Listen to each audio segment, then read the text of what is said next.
Good day, everybody. Blessings. Hope you're excited because I definitely am. There's so many astrological events taking place or about to take place, and I'm going to give you the lowdown for the next couple of weeks as we move towards eclipse season. And eclipse season is this fated time in which there are potent energies of transformation that are illuminating and helping us to see deeper into the shadows. Sometimes that means the depths of our subconscious emerges through these eclipses, so we see how that subconscious energy is influencing the world around us, the unfolding of our lives. Not only do we have eclipse season, we've got Mercury retrograde, everybody loves that, and we have the Uranus and Jupiter conjunction, which is a transit that doesn't take place all that often because they're big outer planets. Every 14 years, these two planets come together and they bring a lot of growth and potential. I also want to say that out of all the Mercury retrogrades, this is going to be one of the better ones. And out of all the eclipse seasons, this is going to be a softer and lighter one. And I will tell you why if you keep watching. So the first event is the eclipse on Monday or Sunday, depending on where you are, March 25th. And this eclipse involves Mercury as well. Mercury is hanging out there in sidereal Pisces, tropical Aries. The eclipses themselves are on that Aries axis.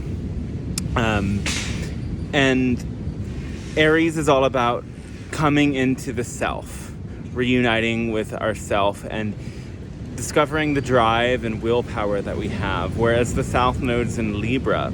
The South Node represents what we are leaving behind, what we are transforming, what is going through some sort of release and rebirth process. So Libra is about our relations with others. It's our sense of connection with the other. It comes with the fairness of the balance of the scales, the social dynamism. But with the North Node in Aries, we're more drawn into ourselves and to reclaim the power of our selfhood, our autonomy, our own sense of saying, yes, this is my body, this is my boundaries, this is what I want. And so we'll be feeling that energy, especially during eclipse season, but it's a long transit of the nodes that's bringing that energy into our experience. So we also have simultaneously the Saturn and Mars coming together, and that will take place a little bit later. Let's stay with this eclipse. So there's not too many other aspects to the eclipse. It's good to note what lunar nakshatra the eclipse is taking place in the sidereal zodiac, and that will be the nakshatra called Hasta, who is represented by a hand and is connected with a sun god, Savitur. So the symbology of the hand connects this with, first of all, healing. This is a nakshatra of healing, and it is also one of all things that we do with the hand. So our business transactions, our creativity, sculptures, painting, writing, it's very much connected with this. And because the hand is, in many traditional systems, a way of viewing the fate that our souls have through the lines in the hand, it's also a nakshatra connected with fate.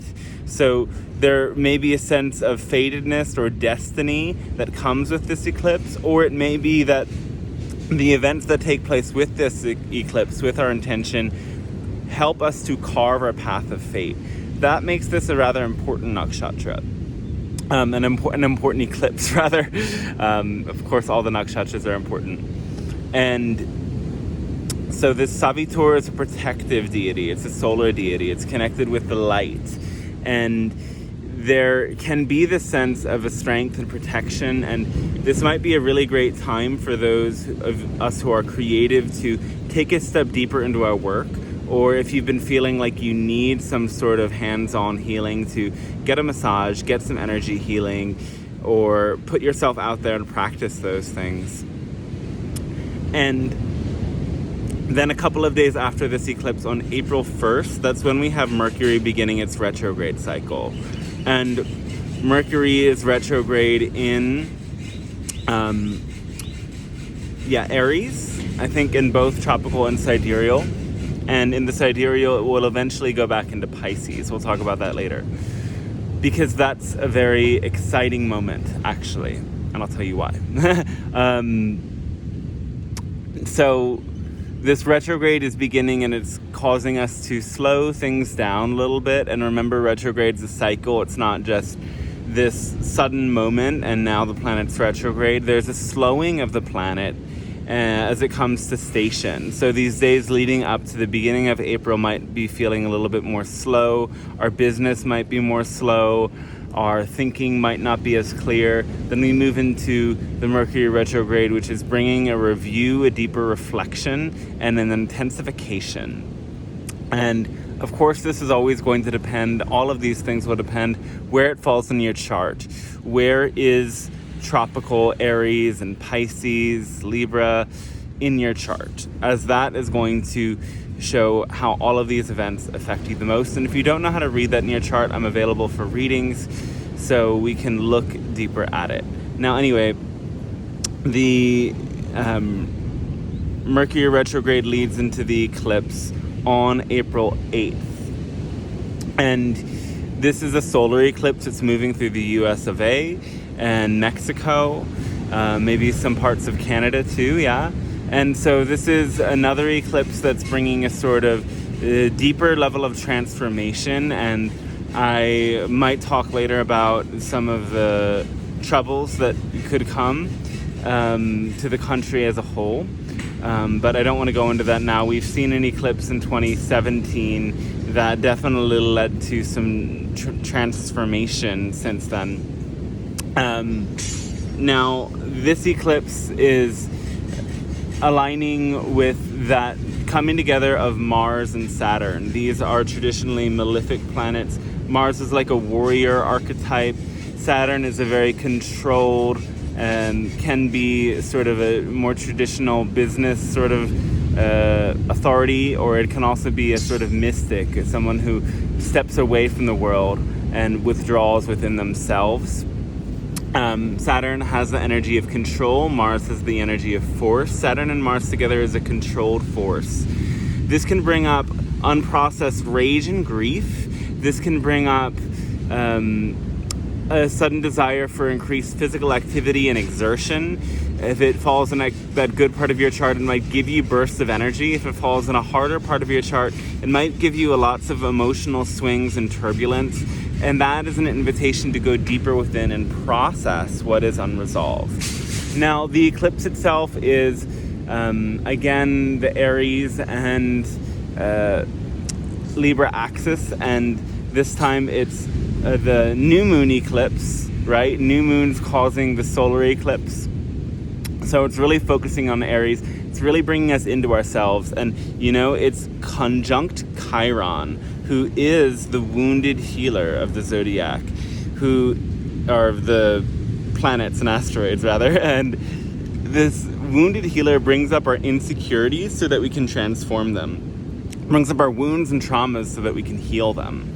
And in that sign of Aries, it's all about our wounds of self. What happened to us that caused us to doubt ourselves, to not feel empowered to be who we are, to not feel creative and able to be the director of our own lives, the emperor of our own lives. Aries is connected with that tarot card, the Emperor. So we're healing these wounds, and this eclipse might be a very sensitive one, a soft and difficult one. The eclipse is also in that sign of, in the nakshatras, it's Revati. Revati is about spirituality and endings. It's also connected with the solar deity. And this is an amazing time to bring an end to any cycles. That could be a relationship, that could be a business or project that doesn't work anymore, or it could be the cycle of our own habits and taking back our energy and calling it to come back to ourselves so that we can end what doesn't serve us and begin new things. So initiations can be endings as well, because as we start to step forth into a new thing, the old cycles end. So you'll have to hop onto another channel if you're watching on TikTok, as I'm going on a few minutes longer. I guess I'll upload the next part in another TikTok video. Oh, okay. I love to minimize the editing, and I'm not going to edit. I'm kind of tripping over my words, but I'm continuing. So finally, what's really significant is Uranus and Jupiter are in their conjunction, and Uranus is the planet of unexpected revolution, epiphanies, downloads, cosmic insight, and Jupiter is the planet of expansion, abundance, well-being, protection. So Jupiter expands whatever it comes into contact with. So Jupiter is expanding our insight. It's expanding this power of the unexpected, of the uncanny, of the bizarre that Uranus brings. And Uranus always is like that curveball that challenges us to take a new direction. And it can be through new information that we gain or something unexpected that happens on our path. And it's in the sign of Taurus, which is connected with finances. It's connected with art and beauty as well. And so this can be an unexpected financial gain, actually, for those who have Taurus and these planets in a beneficial part of their chart. It can represent unexpected spiritual growth, because Jupiter is a spiritual planet that connects to our sense of spiritual wholeness and wellness within. And it can also be something that opens up mysteries within us. And it's the beginning of this 14-year cycle of Uranus and Jupiter, where we might be beginning a new cycle of our creative expression, our spiritual expression, and challenging ourselves to initiate that new growth. But of course, with this chiron on the eclipse at the same time, this creativity might be coming out of the mending of our own wounds. Chiron shows us that healing our own insecurities and healing our own wounds is what leads us to the greatest potential growth and healing, and helps us to guide and support others on their healing paths as well. So this is a very powerful eclipse for healing. It's a very powerful eclipse, and it's going to ask that we have control over our energy, because that Saturn and Mars conjunction can be really unhinged. And so can Jupiter and Uranus together. They can be a bit unhinged, and we're going to be feeling more vulnerable with Chiron in the mix. So there will be a challenge to keep ourselves connected with others in our lives, because that South Node is in Libra, who's connected with relationships. And this can cause some people to perhaps lose relationships or take a step back from their relationships at this time. And if you want to move through this cycle in good relations with others, it's important to know that there might be feelings of being a bit unhinged and a bit of your old stuff coming up at this time. So plan ahead and plan to work with your own shadow material and your own wounds mindfully, so that they don't become issues that get projected into your personal relationships. And if you use this eclipse wisely, it's guiding you back into yourself to know what your own heart's desires are, to know what your own inner direction is, what your own beliefs and preferences are. This is all Aries stuff. Who am I, and what do I want, and how am I going to step forward into getting it? And we can do this in a healthier way.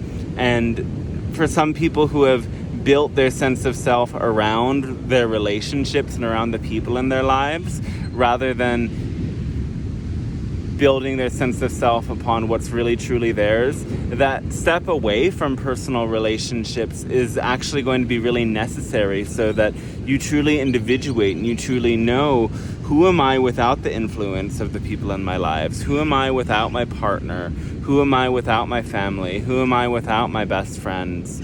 And that shows you how much these others influence you, And it will also show you what do you want beyond what they want. And it will allow you to step back into relating in a more complete and whole way, with a deeper and more authentic sense of who you are, and not trying to perform or cover up anything in your act and art of relating. So that is the general gist of this eclipse season.